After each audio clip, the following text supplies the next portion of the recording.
fantastic! And it's our job to analyze their weapons, armor, and skills to find out who would win a death battle. There's a monster stalking Gingertown. No one who's seen it has lived to tell the tale. All it left behind was their clothes. Something ate these people's insides, leaving only a shadow behind. Some kind of creature driven only by the need to feed. Earth's new apex predator, the ultimate life form. The Namekian Piccolo went to investigate this manslayer and discovered that it was intelligent. Its tail could unravel to absorb its hapless victims and add their energy to its wretched gestalt. But the nightmare was only just beginning, because for its last trick, somehow this freak of nature knew the Kamehameha. The mystery of this creature's origin was decades in the making. Years ago, the world was terrorized by the most advanced paramilitary organization in history. Wait, hold up.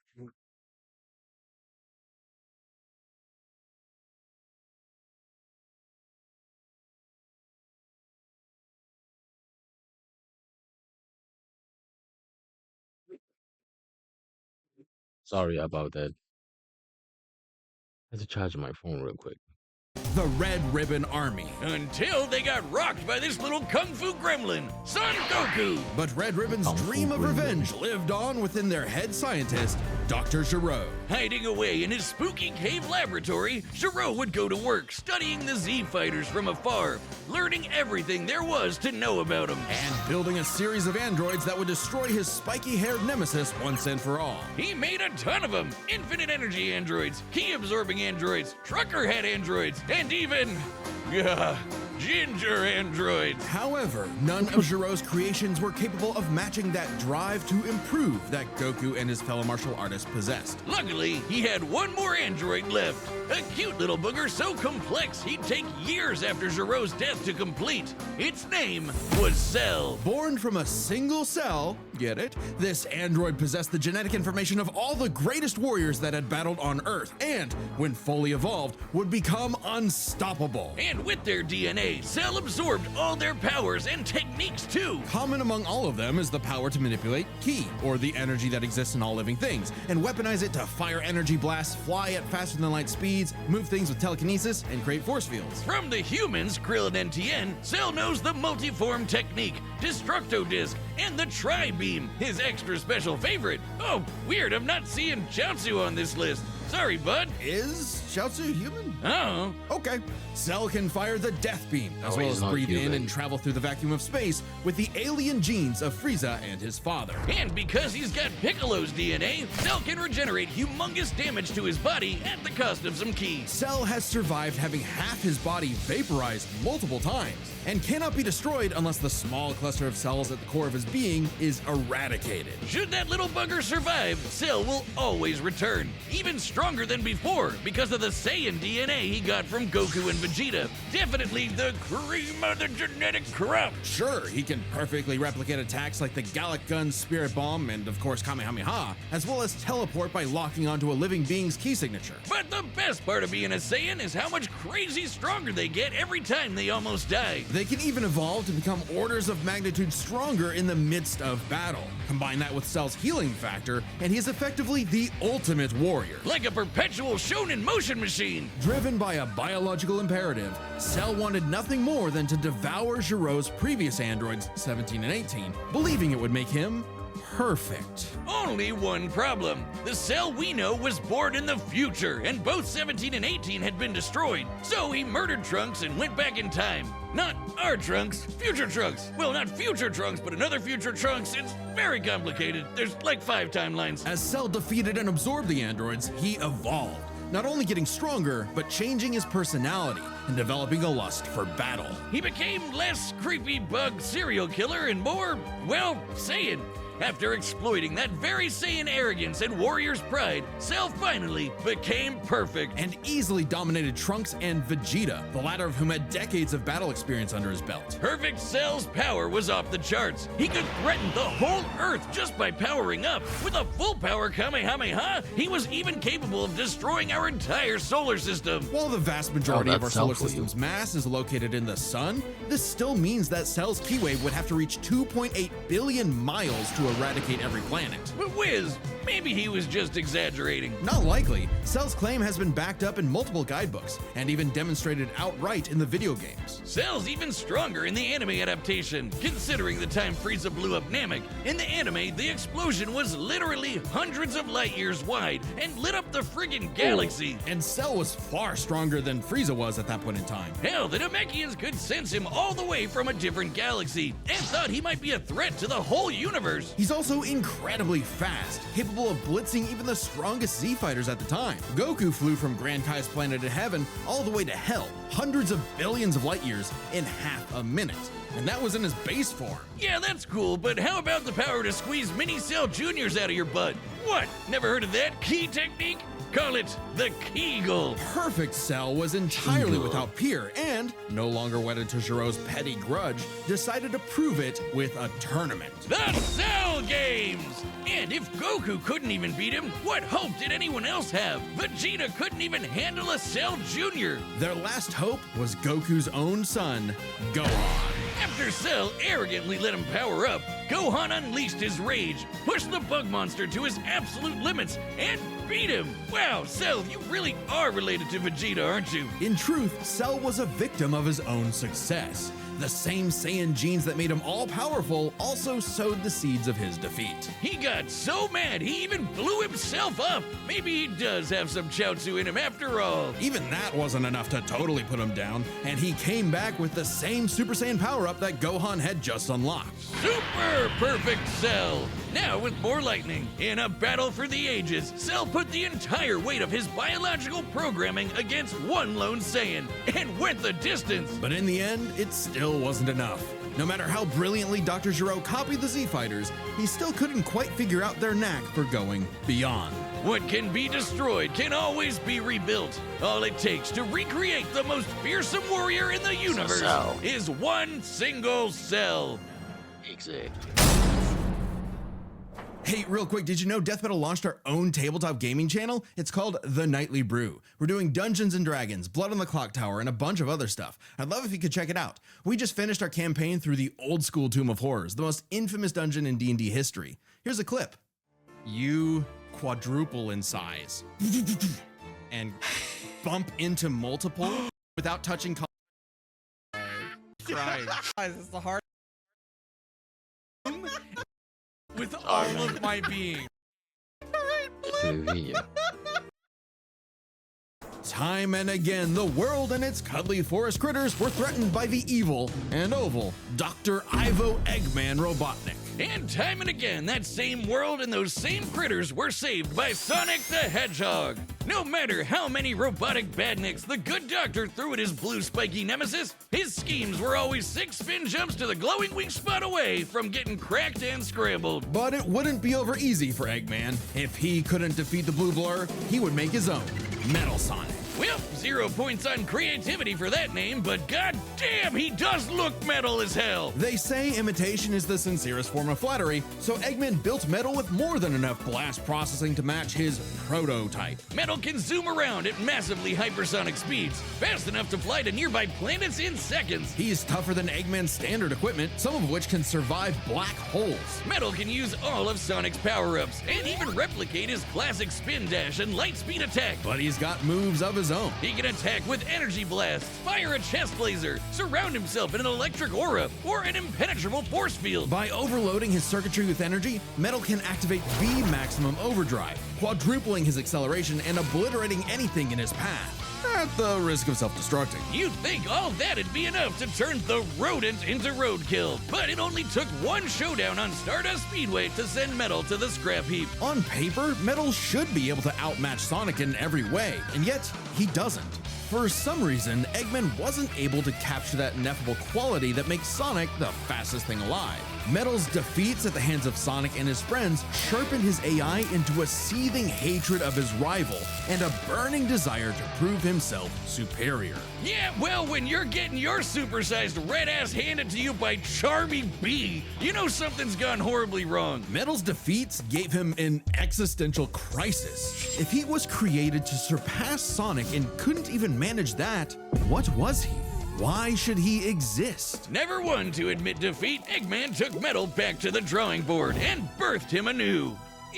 This Neo Metal Sonic was, above all, far smarter. Especially after he copied Eggman's intelligence and took over his empire. And we mean literally copied. If Metal started as Sonic's copycat, why not hunt all of his furry friends down and copy them too? Neo Metal Sonic is equipped with scanners in his optic receptors that can copy a person's biodata, giving him the ability to recreate all of their abilities in seconds. Like the Sonic Boom, Knuckles' Hammer Punch, Tails' magical swiveling asshole, and Big's ability to suck at fishing. Metal isn't just learning their moves, he can replicate more esoteric powers like Silver Psychokinesis, manufacture Rouge's mechanical bat guards, or alter his very biology to copy Espio's chameleon invisibility. It's worth mentioning that biological data is a real scientific term and can refer to molecular structures like the genome sequence within a living organism's DNA. Yeah, his copying is so busted, it doesn't really matter that he's a robot made of metal.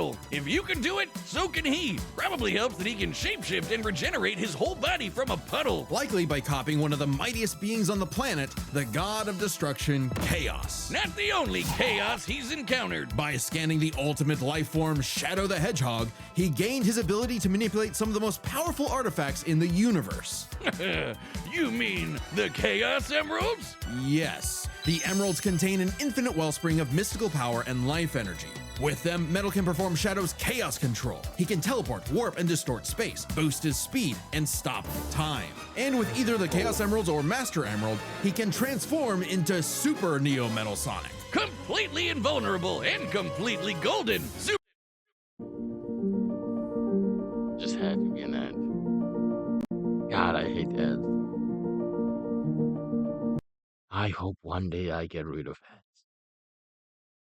One day.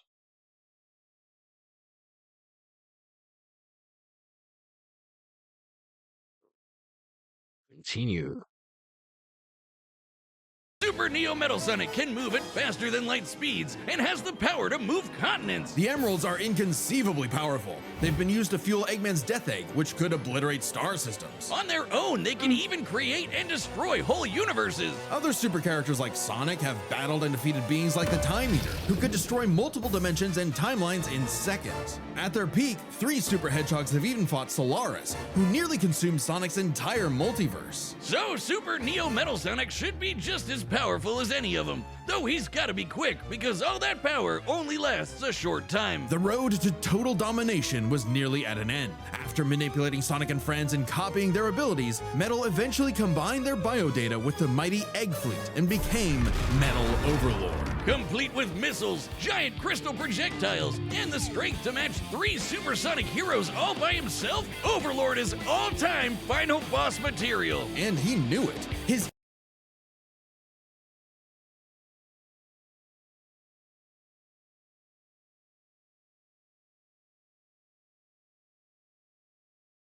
ego might as well have had its own health bar. Metal's drive to surpass his rival had morphed into the delusional belief that he was the original, and Sonic the loathsome copy. A copy that Metal had finally outclassed. All the heroes Metal had gathered had to team up to take him down. He may have stolen their abilities, but Metal never possessed the thing that made the Sonic heroes successful: their friendship and teamwork. Aw, how cute! Gag. Probably should have added some of those goddamn rails to the final boss fight, cause it is impossible to land on those things. After getting trashed again, Eggman reprogrammed Metal to purge any bits of rebelliousness from his code. Metal returned to being the Eggman Army's chief enforcer, always proving invaluable as the Bad Doctor's greatest creation, now completely obedient once again. I don't know, Wiz. Who knows what's really going on behind those glowing red eyes? Maybe Metal is more cunning than he lets on, and is only keep biding his time until he can take over again. Maybe the most powerful thing that metal copied was the ability to lie. Hey, I'm Chad, the voice of Boomstick. And if you don't believe me, But what about now? That's what I thought. look, the matchup is about to begin and we can't wait for you to see it. But first I want to tell you about a brand new thing coming to the Death Battle store, and it's something you guys have been asking for. Matchup pitches. It's a way to meet with me and Ben, the creators of Death Battle, and pitch us a matchup that you've been wanting to see. Any matchup, any way you like. We'd love to hear from you. This was originally a Kickstarter reward, but due to popular demand, we wanted to keep it going. A lot of episodes of Death Battle that are currently being worked on are because of a pitch. So we want to give each pitch the time it needs, so quantity is limited, so you better act quick. Death Battle pitches are available right now on deathbattle.gg. That's our website that's like a Patreon mixed with some other stuff. And if you're a website member, you get discounts on all of our merch, including the pitch calls. While you're there, make sure you check out the Death Battle Retro Tee. It's a shirt we made like over a decade ago. The first Death Battle shirt, I found the file and recreated it, only on a much nicer shirt. So check that out while you're there. Anyway, let's get to the fight. I know you want to see it, and Boomstick wants to see one of these copycats get copy-capped. So here we go, and remember, deathbattle.gg. We want to hear your pitches. Thanks. All right, the combatants are set, and we've run the data through all possibilities. It's time for a death battle! Let's see who's gonna win. Now I'm very invested.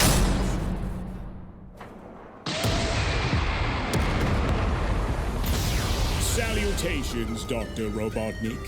Your reputation precedes you. Bring me your strongest fighter or face... Then prepare to kneel before your master. Perfect.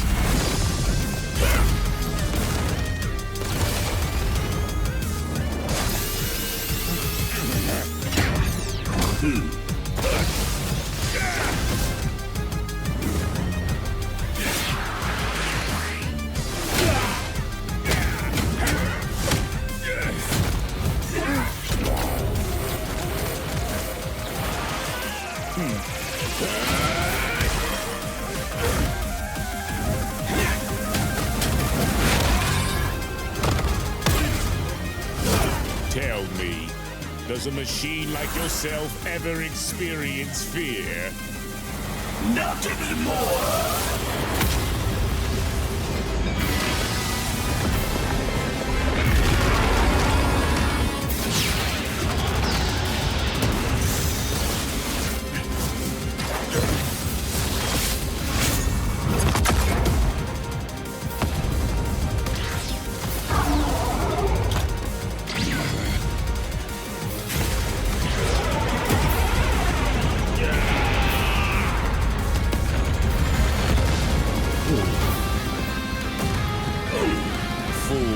You're dealing with the ultimate life form. I already possess his data. Observe. Chaos! Control. Life form data successfully copied. Scum!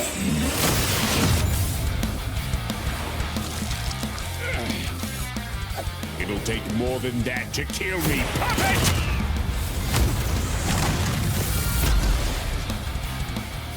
I know. Now I know everything about you, insect. Ah,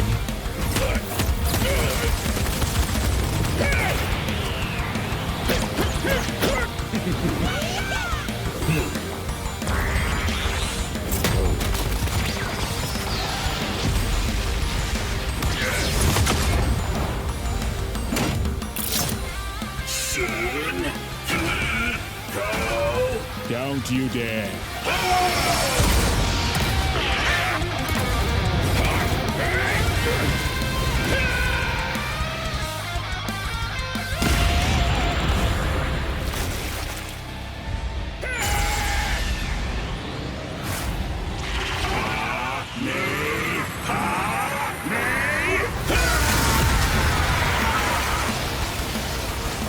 I am not just the greatest warrior in the universe.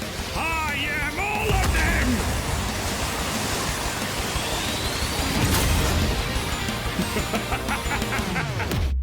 If you are all of them, And so am I. I'll never lose to a machine like...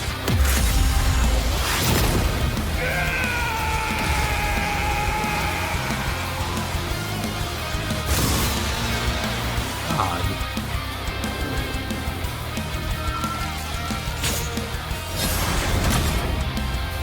People on Earth are just watching this like it's some fireworks.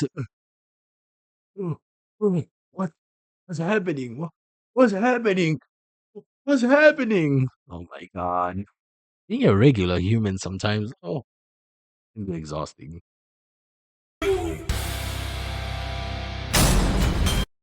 My work is easy because I use ClickUp. Here's how I keep track of all my tasks. Oh, I start by brain dumping everything I need to get. what's your pickup?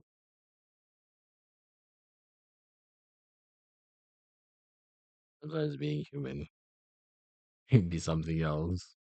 I'm telling you, watching the stuff happening up above. Oh my God. What's happening? I think this is one of the reasons why the mutants in Marvel are hated. I think it's because the humans are jealous. Like, why did it had to be him? Why did it had to be them? Why not me? Where's my superpower?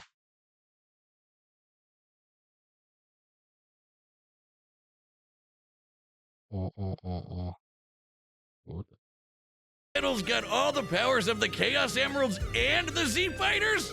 Well, that who worked. won? KO! So, now Metal's got all the powers of the Chaos Emeralds and the Z Fighters? Well, that world's fucked.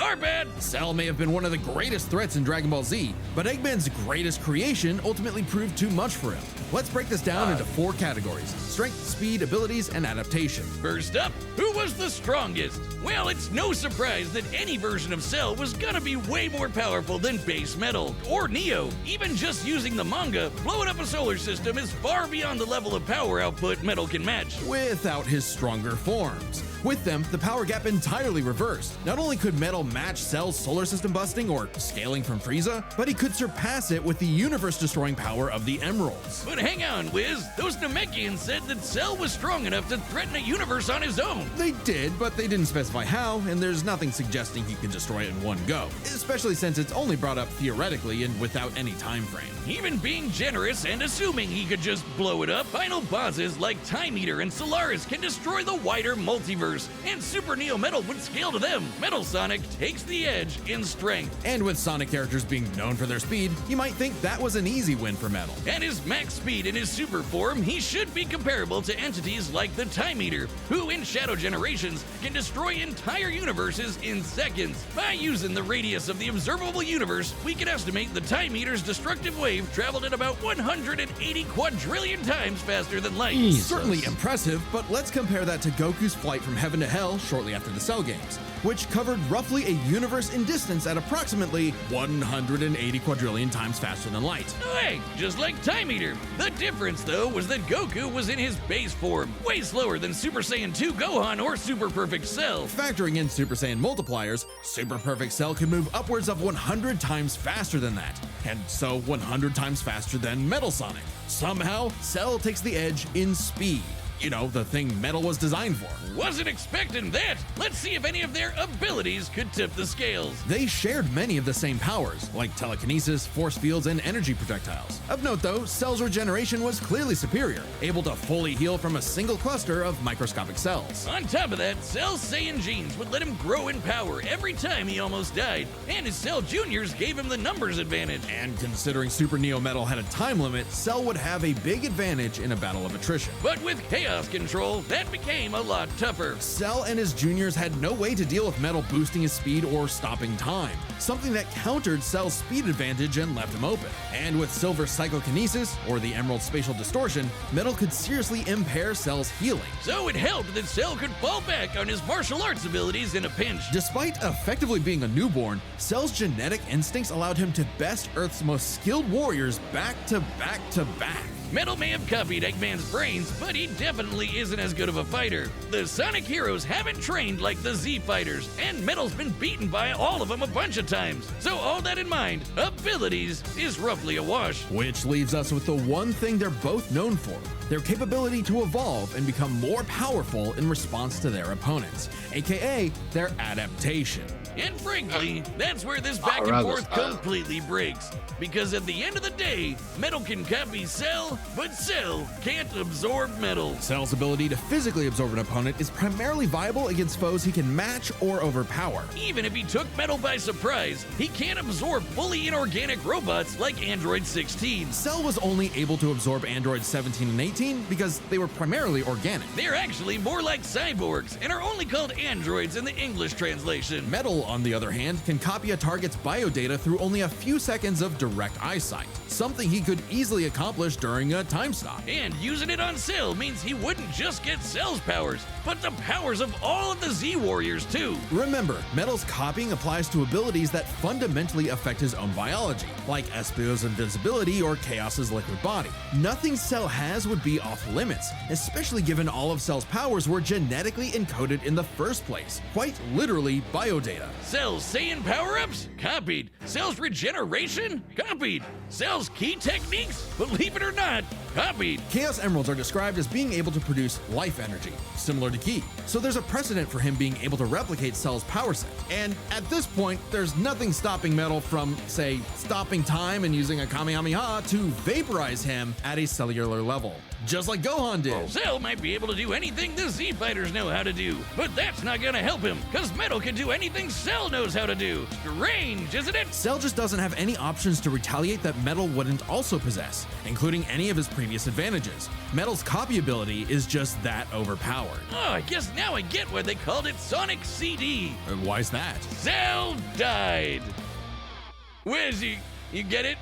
CD? I get it. Wiz, where you go? Come on back. We get it. Next time on Death Battle.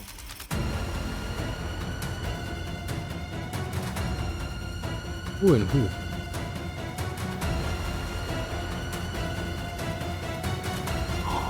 Oh yeah. Oh, we gotta watch this one tomorrow.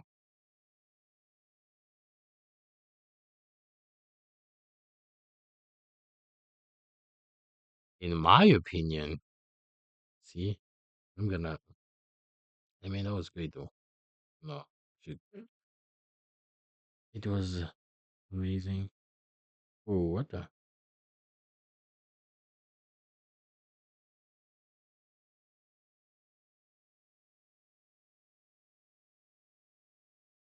I think Reese would win if he was Reese versus Bakugo.